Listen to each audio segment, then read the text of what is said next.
Okay, John 5, 1 through 17, and this is the ESV version. After this, there was a feast of the Jews, and Jesus went up to Jerusalem. Now there is in Jerusalem by the sheep gate a pool in Aramaic called Bethesda, which has 5 roofed colonnades. In these lay a multitude of invalids, blind, lame, and paralyzed. One man was there who had been an invalid for 38 years. When Jesus saw him lying there and knew that he had already been there a long time, he said to him, "Do you want to be healed?" The sick man answered him, "Sir, I have no one to put me into the pool when the water is stirred up, and while I am going, another steps down before me." Jesus said to him, "Get up, take up your bed, and walk." And at once the man was healed, and he took up his bed and walked.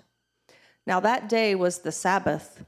So the Jews said to the man who had been healed, "It is the Sabbath, and it is not lawful for you to take up your bed." But he answered them, "The man who healed me, that man said to me, 'Take up your bed and walk.'" They asked him, "Who is this man who said to you, 'Take up your bed and walk'?" Now the man who had been healed did not know who it was, for Jesus had withdrawn, as there was a crowd in that place. Afterward, Jesus found him in the temple and said to him, "See, you are well. Sin no more, that nothing worse may happen to you."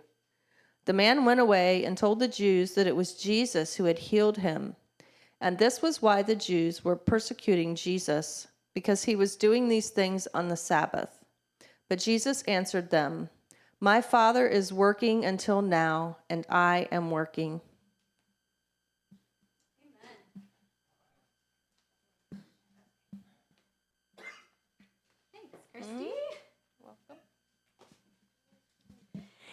All right. Good morning, guys. So as Janine alluded, the Wands are in fact in Texas. So you are stuck with just me today. But yeah, Joseph had a work conference and Mama Juan and Priscilla went with him. So they're actually going to a Taiwanese church this morning, which is kind of cool. So looking at John chapter 5 today. So this morning, we're going to talk a little bit about waiting, which is like everyone's least favorite thing, I think. I know it's definitely not my favorite thing, but I want to talk about waiting and just in the context of this passage. So just a couple things we're going to talk about just with this man who is healed at the pool of Bethesda. So first of all, just a side note. So how many of your Bibles raise your hand if you have verse 4 in the actual passage? If you look on here, it just jumps from 3 to 5. Sean's got 4. Twee's got 4. Okay, so most of the passages kind of include verse 4 as a little footnote because there's some debate over whether that verse should have been included in the scriptures or if somebody kind of added it in as an explanation, more as an afterthought. So, and I think it's interesting because verse 4 talks about this angel that would go and stir the waters in the pool. Well, so we'll see that may or may not kind of be what you'd initially assume because archaeologists are still trying to figure out this pool of Bethesda. When they uncovered it, they're like, all right, well, is it a mikveh bath? Is it a Jewish ritual cleansing pool for bathing on their way up to the temple? So maybe it's a mikveh, maybe it was a hot spring or something like that. Well, what I personally am more inclined to think is that some people believe that the pool of Bethesda was actually established by a Roman garrison for the purpose of honoring their god of healing. In which case, the angel that's stirring the waters is maybe a darker angel versus a lighter angel. But no matter, so it's no matter who or what it was, we're going to talk about just kind of the way that this man responded to Jesus. So you've got this guy who's been lying there for 38 years. That's longer than I've been alive. Is anyone 38? Like 38 on the dot? All right, Isaac. Okay, so that's like this guy's been lying there as long as Isaac has been living. Like that's a long time. Like that has got to be the most discouraging, like disheartening thing to just be stuck there for so long. Yes. Well, at least you're not an invalid at the Pool of Bethesda. Thank you, Isaac. So just a couple things I want to kind of just touch on here that this guy's experiencing, because he has this interesting interaction with Jesus. So Jesus comes up to him. He's like, "Do you want to be healed?" And the guy gives him kind of just like this the response that you would expect from someone who's been laying there for 38 years, right? Which is he is just dejected.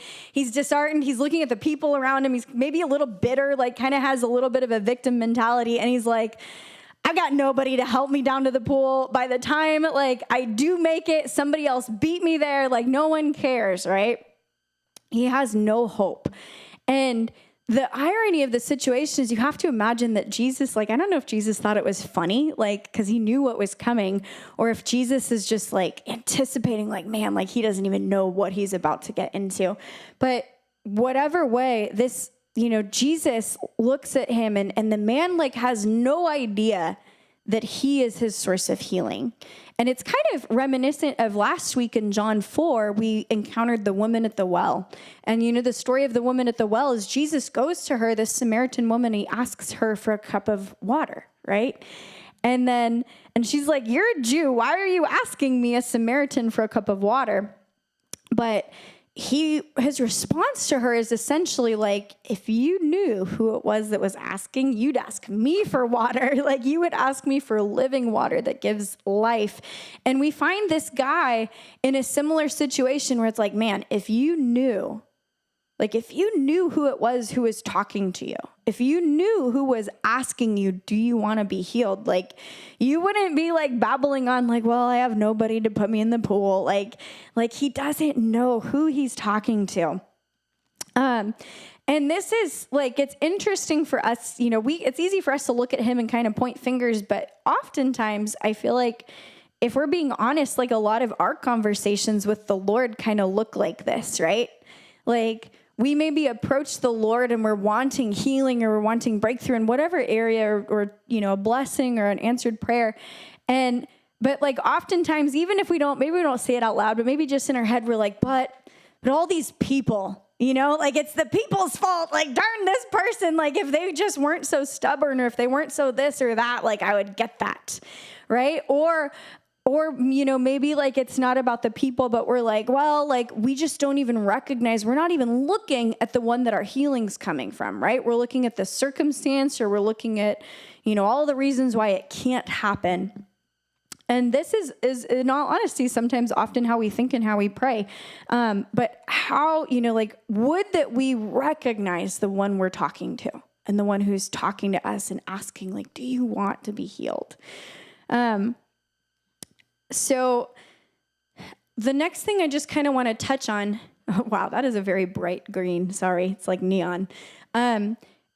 Is that sometimes I don't know about all the time, but I think sometimes the Lord allows us to be active participants in our own breakthrough or our own healing. And what I mean by that is that like a lot of times in life, well, I'll give an example for starters. Sorry, I'm going to pick on Janine for a second. So Janine, like a lot of you guys have heard Janine's testimonies recently. She's had a lot of breakthrough from fear, right? And so like she, used to like not be able to, speak in front of people and things like that. She would just have a lot of anxiety. And recently the Lord like made it so that was not the case. But there's still some things that like Janine is still like walking out of fear in, right? And so to this day, like we'll still kind of we'll throw Janine into situations sometimes that make her afraid. But she could like, so like this morning, hey Janine, can you MC? Like Janine could be like, no, I'm still feeling afraid on the inside. I'm not going to do that, right? She could say that. Or she could be like, oh, I don't like that. That sounds really scary, but yes, okay, I know it's good. Like, I'll do it for the Lord. Like, yes, right? And my point in this is that sometimes it's so easy, or I see a lot of people, like even, I feel like I've had a lot of conversations, even in the last couple weeks or so, with people that you're stuck and struggling in something. And it's like, man, like if you just kind of put your feelings to the side and you didn't worry about feeling or like you're in the right spot or ready to do something, and you just did what you know the Lord says is good, you would get freedom and you would get breakthrough. And I'm not just talking about physical healing. I'm just talking about like in your walk with the Lord, or maybe in your walk with other people, learning to step out and talk to people or take care of people. Like there is a lot of ways, or just so many areas of our life that like sometimes, like if we just do what we know to be right, like God meets us and gives us the grace in that moment when we kind of step out in faith. And you see this a little bit in this story, is that this man, like, you know, Jesus just told him, like, get up, like, right? He's like, get up. And immediately he's healed and he's walking around with his mat. And then people are like, what are you doing walking around with your mat, right? So sometimes like the Lord like tells us like, hey, get up, like get up. And he meets us in that moment. And I can't help but think of our dog, Shalom, because Shalom has some hip problems. She's a German Shepherd. German Shepherds have a lot of hip problems, but Shalom's got a bum hip on one side. And sometimes she'll go up to the bed and she'll just like flop her front two paws on the top of the bed. And you know, she wants to get up, but she's not going to put herself up there. She's like, she'll look at you and she'll like wait for you. And she'll be like, are you going to help me? Like, she'll just be pleading. Like, and I'll look at her, I'm like, I know you can do this. Like, I know full well you are capable of jumping your butt up on that bed, but she'll wait, and she'll wait for one of us to come and scoop up all 75 pounds of her and push her up on the bed. And after, you know, the first couple times it's cute, but after a while you're like, no, we're not playing this game anymore. Get up, right?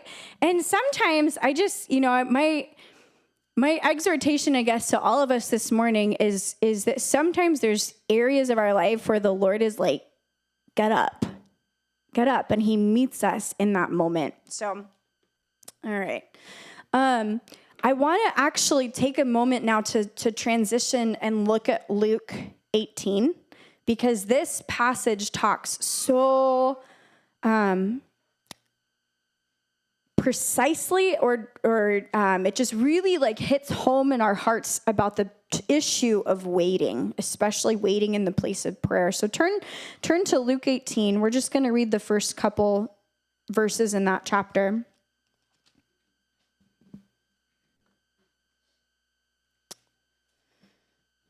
Oops, too far. All right, so Luke 18, verse 1. This is Jesus.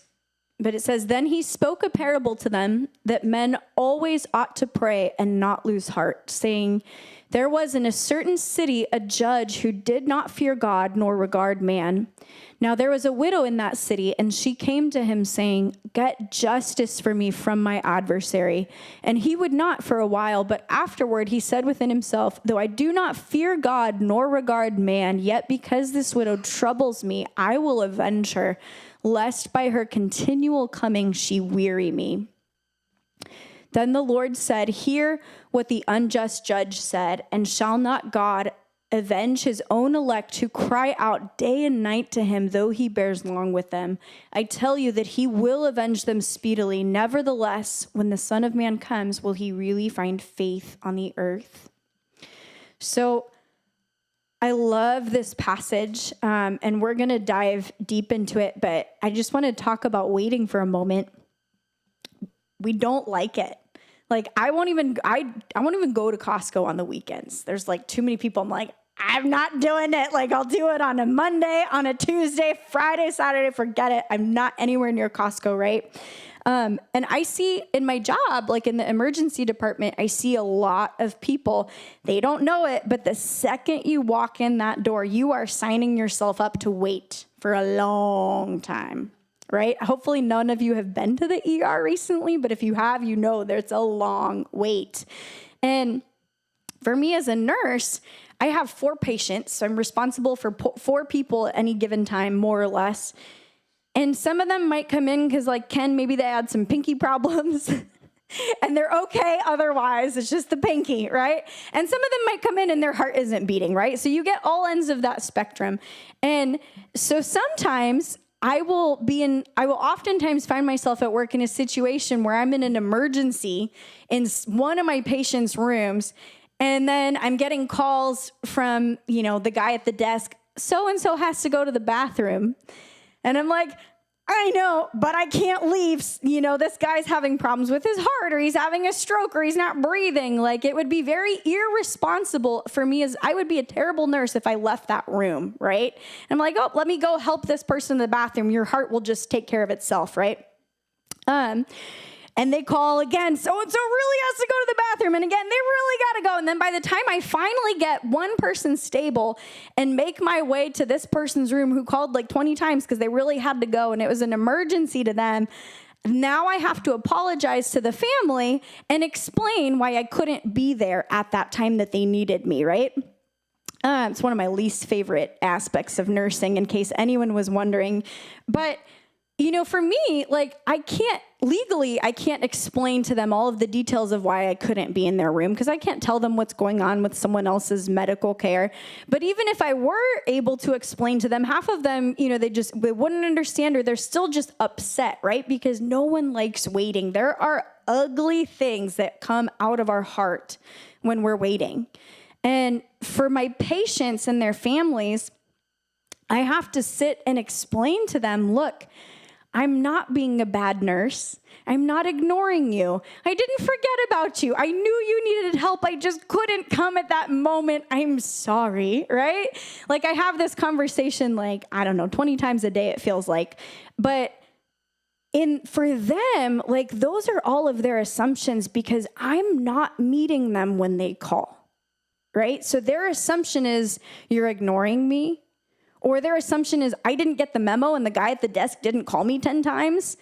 Or maybe I'm just on my phone twiddling my thumbs, or looking at Facebook, out at the nurse's station. Like there's all of these things that they can assume in waiting, right?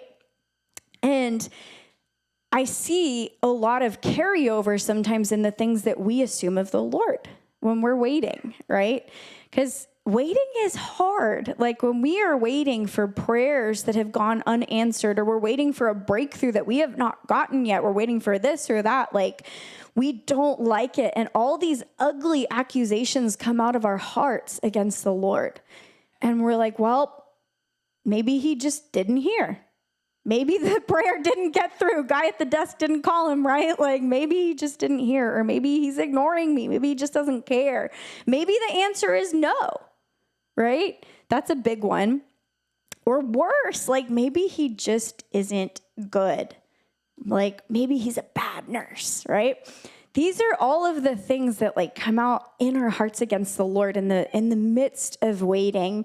And so I want to kind of just keep that in mind, especially when there's suffering involved. And that might look like, suffering for us can look like that could be the presence of something bad, like sickness or disease or anxiety or depression or family conflict or whatever it may be, or, you're wrestling at work or school. Or it could be the absence of something good. So even just, praying for our families or friends can be a painful weight. But I want us to kind of keep this passage in mind, not for our own lives, but because the Bible talks about a time where in human history, it is going to look like we are crying out to the Lord and he's silent. But we need to see how he answers. And when he does answers, he answers like that.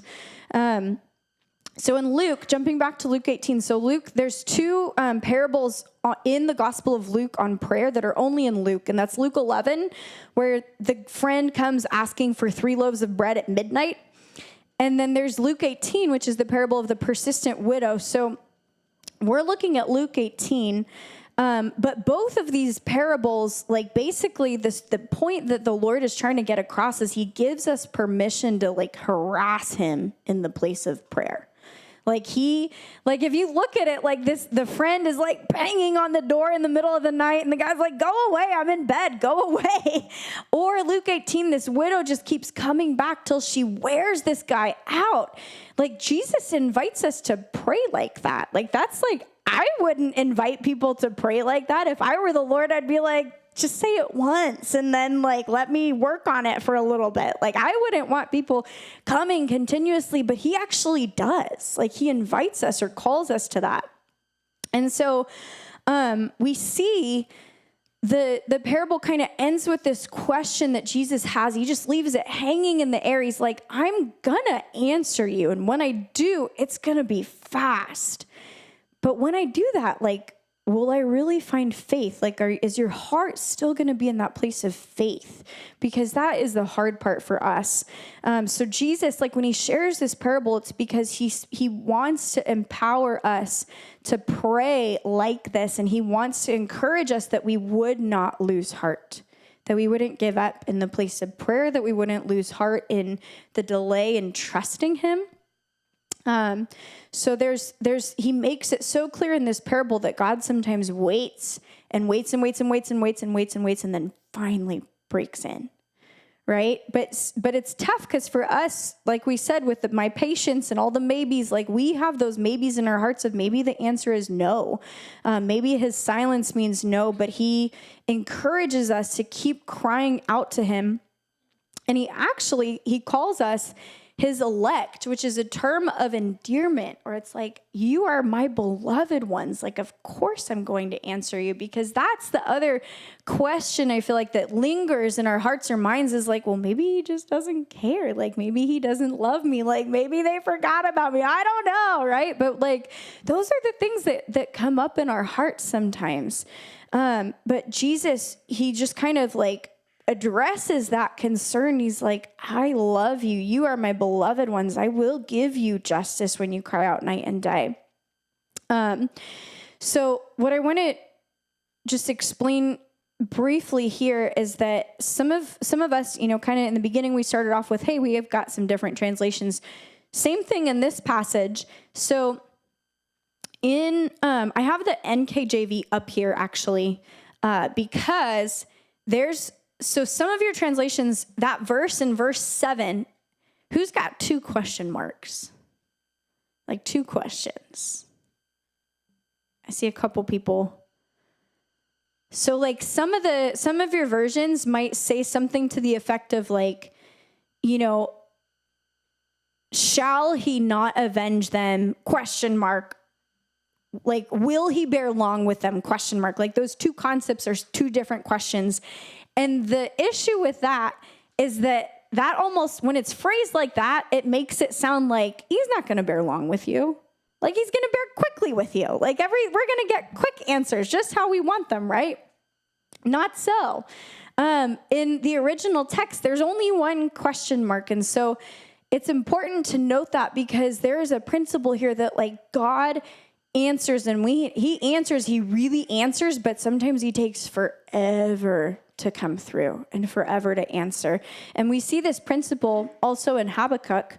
In Habakkuk chapter 2, in verse 3, he says, for still the vision awaits for its appointed time. It hastens to the end. It will not lie. If it seems slow, wait for it. It will surely come. It will not delay. So it's kind of like, well, wait, is it slow? Or is it going to come and not delay? Like, which one is it? And the answer is both, because we're presented in Luke 18 and in Habakkuk with this paradox that God will wait a long time sometimes before he breaks in and answers in faith. And we see this, also in other scriptures or other stories. Like if you look at a lot of people in the Bible, Jesus didn't even start his ministry for 30 years. Right? Like he waited a long time before he revealed himself to Israel. Joseph waited a long time. Like he waited in a prison. Like he was literally just thrown down there. Like his family sold him off. Pharaoh kind of forgot about him. He's just sitting in a prison waiting. right? Like most people in the scriptures, like their lives are not like boom, boom, boom, fast and flashy and exciting. Like it's mostly just a lot of waiting, and then God does something amazing very quickly. But my point in all of this is just like, these are the ways of God that are consistent in how he deals with us. And so it's so important for us to learn now, like, how do we lean into him in the waiting? How can we keep our hearts right before him? And I think that one of the ways that we do that is we constantly fill our minds with the scriptures and with his promises, because we have to remind ourselves and look at, like, no, you're good. You're really good. And here's what your word says. And here's what I'm reminding my heart of and feeding my mind on. Some of you guys have already heard some funny stories from last Saturday. A few of us ran the half marathon. Or some of us kind of tried to run a quarter. If you have not heard that story, Janine and Cindy have a funny story. But when we were running, it's 13 miles, right? And normally when I run, I'll kind of look down at my Apple Watch and I'll be like, all right, I'm this far along. I'm going this fast, right? For this race, I was like, forget it. I can't look down. Like, I cannot look down or I'm not going to keep going. And we'd get to the water stations and I wouldn't stop. Like, I would grab it. I would throw it on my face. I probably got half of it on me instead of in my mouth, but I could not stop. I was like, if I stop and if I look down, if I look at my watch and the distance, if I look at my feet or like give my body a second to realize how tired I am, I don't know if I can keep going. So I just kept going, and I would look at the people around me running and I would pace myself against them. And they'd have every mile, they would have these big signs in the air, and it would tell you what mile you're at. So you see mile 3, mile 4, mile 8, and I'd be like, all right, I'm only looking at that so I can keep going. And sometimes, like, in the midst of waiting, like, we need to be not like the guy at the pool of Bethesda who's like, he's looking at everybody around him. He's like, I got no one. I have no one to bring me into the water. Like, we want to look at the Lord. Like, we want to fix our eyes and lock our eyes on his promises and his faithfulness and just his goodness, because most of the other things around us, if we look at those things, they will not help us run faster. So that's kind of what I want to close with. But so I guess as I make my way over to the keyboard. So we're going to go into a time of response now.